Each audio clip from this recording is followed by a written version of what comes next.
sa Pilipinas, gabi eh. Nandun naman sa kabila ng mundo ang araw, iniinitan naman niya yung kabila. Ito naman sa atin, di na masyadong mainit dahil wala ng araw.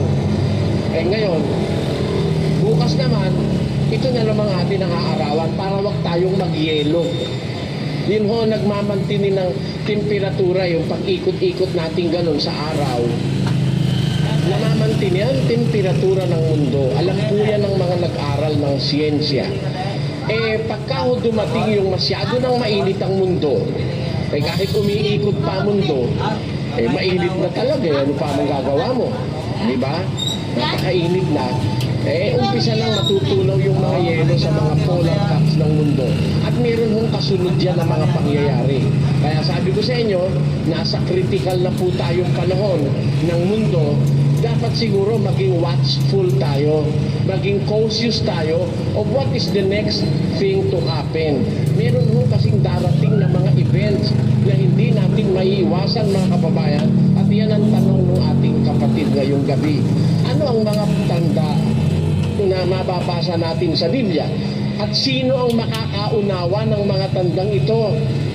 Itong palatandaan palilitawin ng Diyos na ito, may makakaunawa po nito eh. Merong makaka-realize. Pero hindi lahat ng tao, hindi papansinin nila yan. Ang makakapansin niyan ay pakinggan nyo sa gawa. At mangyayari sa mga huling araw, sabi ng Diyos. Hindi ho ako may sabi nun, ang Diyos. Sa mga huling araw, sabi ng Diyos. Marunong na ho ba kayong magtiwala sa sabi ng Diyos? Kasi pagka Diyos ang nagsabi, kung maka-Diyos ka, papansinin mo. Ano yun ba? Di ba kayo magulang, halimbawa, kinakausap niyo yung anak mo, hindi ka pinapansin, hindi ka ba nagagalit? Utusan mo, hindi ka papansin, magagalit ka eh. Kasi, biro mo magulang mo, kung ayaw mo akong pakinggan, sabi nga ng ibang magulang, kung alam ko lang ganyan ka, buti pa pinsil ko, ilong mo nung ikaw ay bata pa. It will mean your life.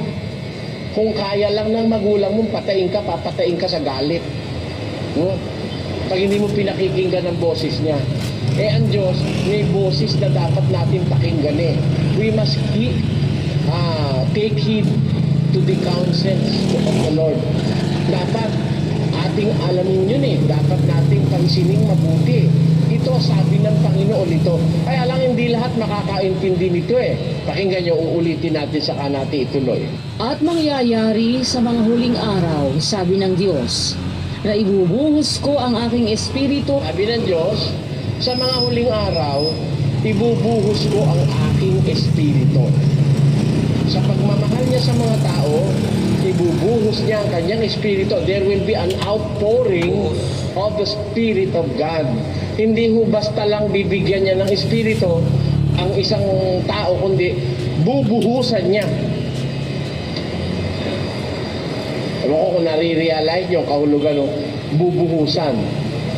Iba ho yung wiwisikan kaysa sa bubuhusan. Dati kasi pawisik-wisik lang ang Diyos eh. Ngayon buhos na. Baka sabihin niya nangiti yung iba eh. Baka naman nagbibiro ako dahil dati pawisik-wisik lang. Dati ho talaga pawisik-wisik basa. Gayon siya magwiwisik sa maraming bansa. Ayun, magwiwisik ang Diyos nung araw, magwiwisik siya sa hula sa maraming bansa. Pero pagdating ng mga huling araw, hindi na uwisik. Buhos na. At ang ibubuhos, yung kanyang espiritu. Sinong mga tao ang bubuhusan niya? Lahat ba ng tao? Sa aking mga lingkod. Oot sa aking mga lingkod na lalaki at sa aking mga lingkod na babae.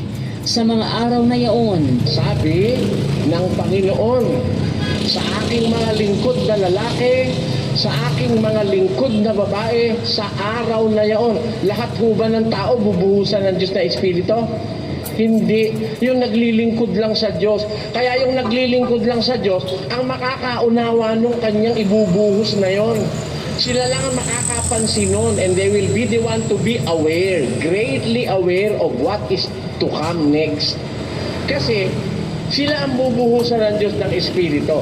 Basa. At ang inyong mga anak na lalaki at babae ay mga huhula. At ang inyong mga binata ay mga kakakita ng mga pangitain. Oh, ito ho, mga anak na lalaki at babae nung mga naglilingkod sa Diyos, manghuhula, mga ngaral ang ibig sabihin, mga lalaking at babaeng anak ng mga lingkod ng Diyos. Ang tinutukoy dito, bubuhusan ng Diyos ng Espiritu niya at makakakita ng mga pangitain, yung mga anak na lalaki at babae at mga binata na mga anak ng mga lingkod ng Diyos na bubuhusan niya ng kanyang Espiritu. Kaya ho sa iglesia, sa aming samahan, naniniwala kaming ito'y totoong salita ng Diyos. Ako yung mga kabataan ho rito, aking binabantayan dinagwardyahan ko. Yung aming mga anak. Kasi pag malapit nang dumating si Kristo, yung mga kabataan na yan, makakakita ng mga pangitain yan, tapos magsisipanaginip sila ng mga panaginip, at pagkatapos sila'y magsisipanghula. Pakibasa mo nga yung buong magsisipanaginip pa meron pa Ang inyong mga matatanda ay magsisipanaginip ng mga panaginip. Oot sa aking mga lingkod na lalaki at sa aking mga lingkod na babae. Sa mga araw na yaon, ibubuhos ko ang aking espiritu at magsisipanghula sila.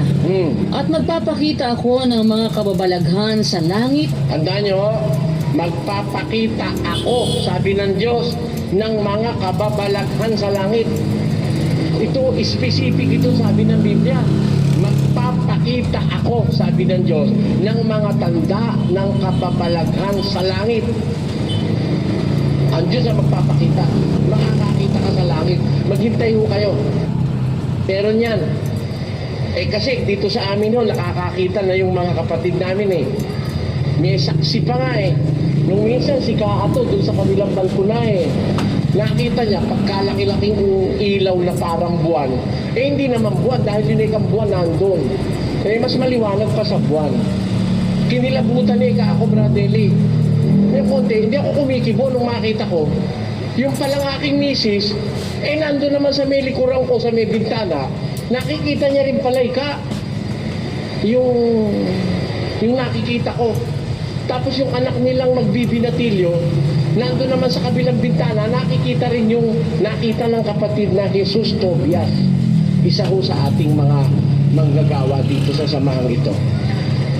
Meron namang isang kapatid doon sa Laguna, ganun din ang nakita. Yung bang gabi po nun, Disyembre nun magpapasalamat tayo nun Nakakita siya ng isang kumpol ng mga bituin. Ba't napakaliwanag at napakaraing kumpol ngayon ko lang nakita yon. Kami, nandun kami sa loob, nagsasalita ako.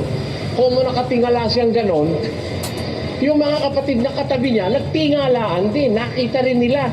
Pero yung iba, nandito kami kasi sa loob ng habong, may habong po, may bubong Ang nakakita, yung mga nandun sa walang habong, pero yung mga nasa loob ng habong at nagsasalita ako, hindi namin nakikita. Sinabi sa akin, kapatid Nelly, nakita namin, ang daim bituin ang liliwanag, sabi niya. Sabi ka kasi sa Biblia, ang Diyos, bago dumating ang araw ng paghuhukom, magpapakita ako ng mga tanda at kababalaghan sa langit, sa itaas. Ano pa? At mga tanda sa lupa, sa ibaba. Dito rin pala sa lupa, magpapakita ang Diyos ng tanda. Anong tanda? Ang Diyos ang magpapakita, huwag kayo maniniwala sa tao. Sa Diyos tayo maniwala. Sabi ng Diyos, magpapakita siya ng tanda sa langit sa itaas at sa lupa sa ibaba. Ano yung ipapakita niya sa lupa? Tuloy natin. Dugo at apoy at singaw ng usok. Ayon. Sa lupa, makakakita ang tao ng dugo, apoy, singaw ng usok.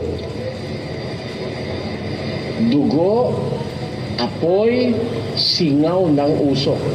Maaari ngayon hindi nyo maiintindihan ito mga kapatid.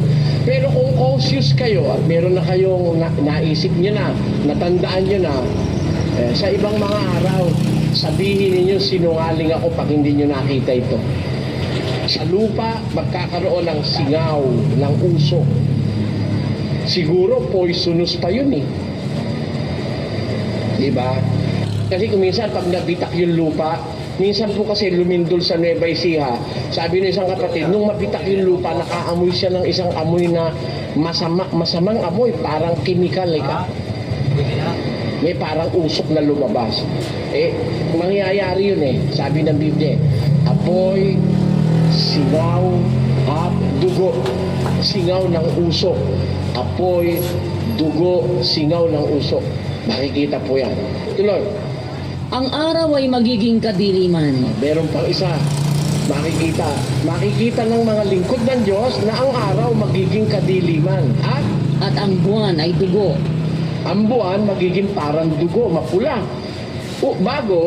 Bago dumating ang araw ng Panginoon, iyaong araw na dakila at tangi. Ayun, yung araw na dakila at tangi. Bago dumating yung araw na yon, makikita ng mga tao ito. Yan ay mga tanda na ipinagpauna na ng Biblia 2,000 taon na nakakalipas. 2,000 years na nang ito po'y isulat ni San Lucas ang mga talatang ito. Kaya po yung sinasabi ng ating kapatid, meron bang mga yung mga tandang mapagkikita, huwag niyong kakalimutan yan. Singaw ng usok, dugo at apoy dito sa lupa. Sa langit naman, mga dakilang tanda at kababalaghan sa langit. Siguro kung ano-ano yun hindi ko nga alam kung ano yun pero meron na akong ideya dahil meron na kaming mga kapatid nakakita nun na isang kumpul ng katakot-takot na bituin, hindi naman talagang ganong karami bituin doon sa lugar na yun, sabi ng mga kapatid. Ba't nakakita kami ng ganong karaming mga bituin? Hindi ko na lang matandaan yung ikinuwento sa akin ng mga taga-Laguna. Marami yung silang nakakita Ngayon, hindi pa yun.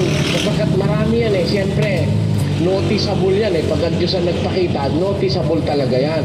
Kaya lang hindi ho yan manonotice ng mga hindi nag-aaral ng Biblia. Hindi nila yan papansinin. Lalo na yung halimbawa, ngayon usong-uso na yung lindol, Kaya ngayon para bang pag lumindol, pagka lumindol ngayon, parang hindi na masyadong pinapansin ng tao dahil nasasanay na tayong madalas lumilindol, di ba? Isa ho yan sa mga palatandaan sinasabi sa Biblia. Magkakagutom, lilindol sa iba't ibang mga dako. At ang mga bagay na ito, pakibasa 24. At mga kakarinig kayo ng mga digmaan at mga alingaw-ngaw ng mga digmaan. Ingatan ninyo na huwag kayong magulumihanan sapagkat kinakailangang ito'y mangyari datapwat hindi pa ang wakas. Sapagkat magsisitindig ang bansa laban sa bansa at ang kaharian laban sa kaharian at magkakagutom at magkakasalot at lilindol sa iba't ibang dako. Datapwat ang lahat ng mga bagay na ito ay siyang pasimula ng kahirapan. Diyan na magkakahirap-hirap ang tao. Pag natutupad na yan, sabi sa Biblia, magkakagutom, lilindol sa iba't ibang mga dako. Pagkatapos, magkakaroon ng digma ang bansa laban sa bansa, ang kaharian laban sa kaharian. Tandaan nyo na po, naganap na yan At kasalukuyan pang nagaganap yan Digma ng